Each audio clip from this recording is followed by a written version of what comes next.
Nicăieri. Deci întâlnim instinctul sau inteligența la animale, dar inteligența instinctuală. De exemplu, pasărea să vină din țările calde să se întoarcă la vechiul cuib, femela să-și nască puii, indiferent de specie, și să-i ocrotească pentru perpetuarea speciei, ceea ce se numește conlucrare, conservare și pronii divină. Și dacă mai vreți, putem vorbi de acel dresaj al animalelor, deci care se vede că este un hazard și nu este o rațiune, pentru că ele fac lucrurile mecanic, nu le fac rațional. Ați înțeles? Ele sunt ademenite.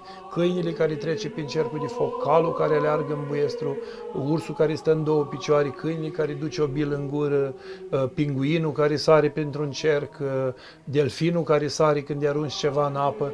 Deci acelea sunt instincte mecanice, deci nu sunt instincte raționale.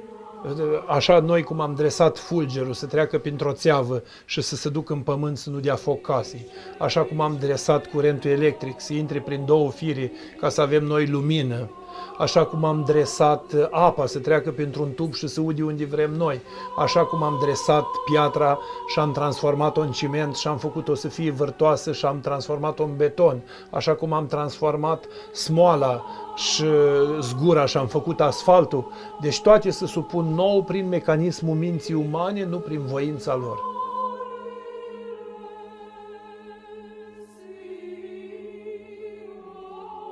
Dumnezeu l-a creat pe Adam ca un mare ecologist.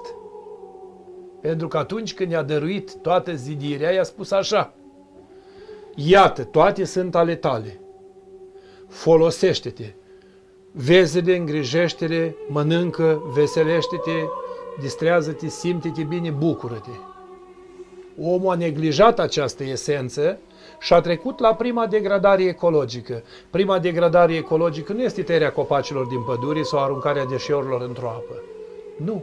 Este greșeala adamică care a îndrăcit și natura asupra lui. Pentru că și natura era de stare divină.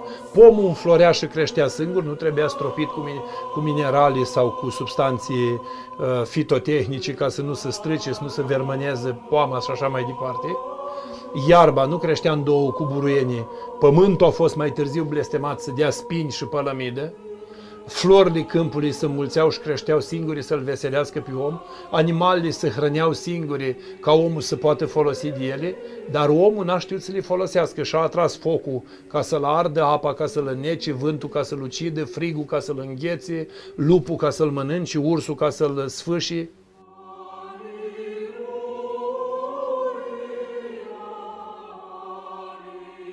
Prin înviere, toți oamenii au dobândit darul vindecării de păcatul adamic.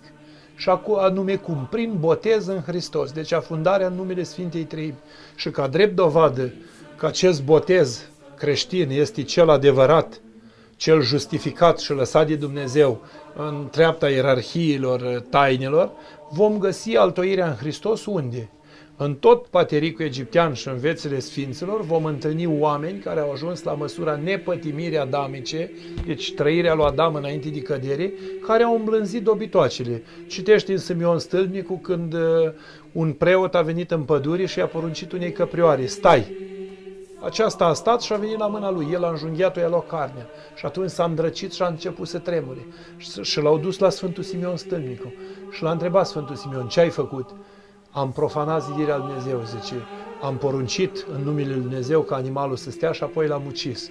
Și Simeon îi face dezlegare și spune: să nu mai folosești numele lui Dumnezeu împotriva patimilor tale. Cel din pustie, Clement, Gerasim, unul avea leu, unul avea doi balauri, unul avea doi urși. Deci fiecare erau păziți. Nu mai departe, Teodora de la Sihla, care mergea iarna și lupii o însoțeau. Nu mai departe, Ioan Pusnicul din Munții Neamțului. Nu mai departe, cel care ajunsese, Atanase din Aton, să-i pună pe draci să facă treabă prin mănăstire. Petru Atonitul îi pusese să are pe draci.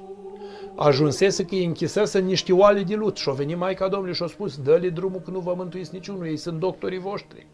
Deci iată ce putere are omul.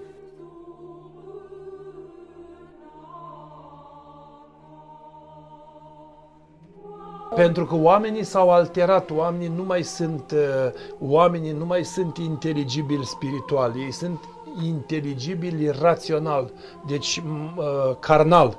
Deci rațiunea noastră este, ca și-a spune Apostolul Pavel, lupta noastră nu e împotriva trupului și a sângelui, ci împotriva duhurilor și stăpâniilor întunericului acestui veac. Pentru că noi suntem stăpâniți de Satana prin patimi.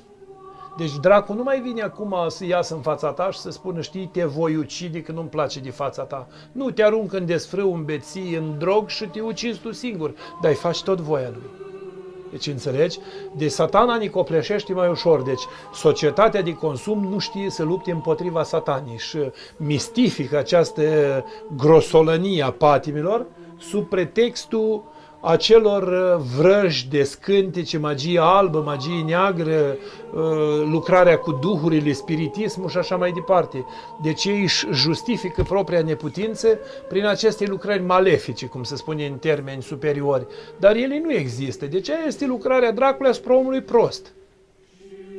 Pentru că omul inteligibil, omul înzestrat cu Dumnezeu și întărit în Dumnezeu, el biruie orice. Nu spune, v-am dat vouă putere să călcați peste șerpi, scorpii și balauri.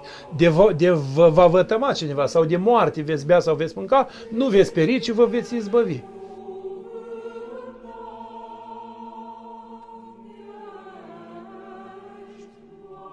Învățătura Sfinților Părinți cu privire la lucrarea diavolului asupra omului și în special învățătură care a fost cultivată în mediul monahal și de aceea a fost păstrată până în aproape de vremea noastră, mai ales prin această revigorare patristică întâmplată în secolul al XVIII-lea, îndeoseb prin lucrarea Sfinților Nicodim Aghioritu și Paisie Velicicovski, la Muntele Athos și Moldova, spune că modul prin care diavolul încearcă să influențeze omul și mintea și sufletul său și prin el toată viața lui, este gândul.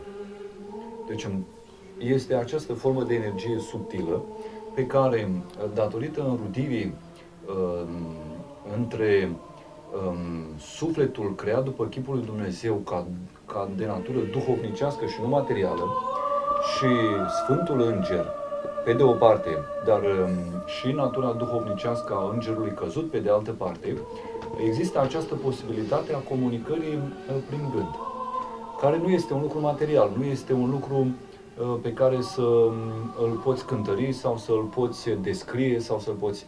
Dar totuși asta nu înseamnă că nu există. Ca dovadă că fiecare dintre noi avem nenumărate gânduri și putem cunoaște existența lor numai din faptul că ne confruntăm cu ele. Și de aceea Sfinții Părinți învață că modul prin care omul poate scăpa din această cursă pe care o întinde diavolul în chip nevăzut și cel mai adesea neconștientizat, este tocmai această mărturisire a gândurilor, dar care să nu se facă oricum, oriunde și în orice condiții și oricui, ci numai către persoane alese de Dumnezeu și dăruite de Dumnezeu pentru a putea primi ceea ce se numește această lucrare, mărturisirea gândurilor. De ce? Pentru că atunci când îți vei spune gândul tău către altcineva, sigur avându-ți nedumerirea legată de el, o fi un gând bun, nu o fi un gând bun, dacă îl fac, dacă îl transpun în faptă, e bine, nu e bine, care e binele, care nu e binele pe care îl poate duce fapta respectivă. Tocmai aici este scopul și lucrarea diavolului. Faptul că însămânțând sau transmițând un gând omului, de fapt urmărește ca acesta să-l primească, să-l preia, să-l ducă mai departe până la primirea cu fapta. Asta este calea pe care se săvârșește orice păcat de altfel, pleacă de la un gând. Și atunci, asigur că Sfinții Părinți ne învață că dacă vrem să ne mântuim, trebuie să facem această dezvăluire, această descoperire a cugetului nostru, dar nu oricum spuneam, ci anume către acești părinți sau către aceste persoane alese de Dumnezeu și care sunt dăruite ca într-adevăr să ne ajute, 1, să aflăm voia lui Dumnezeu, 2, să ne ajute să distingem binele de rău și 3, să luăm hotărârea cea bună.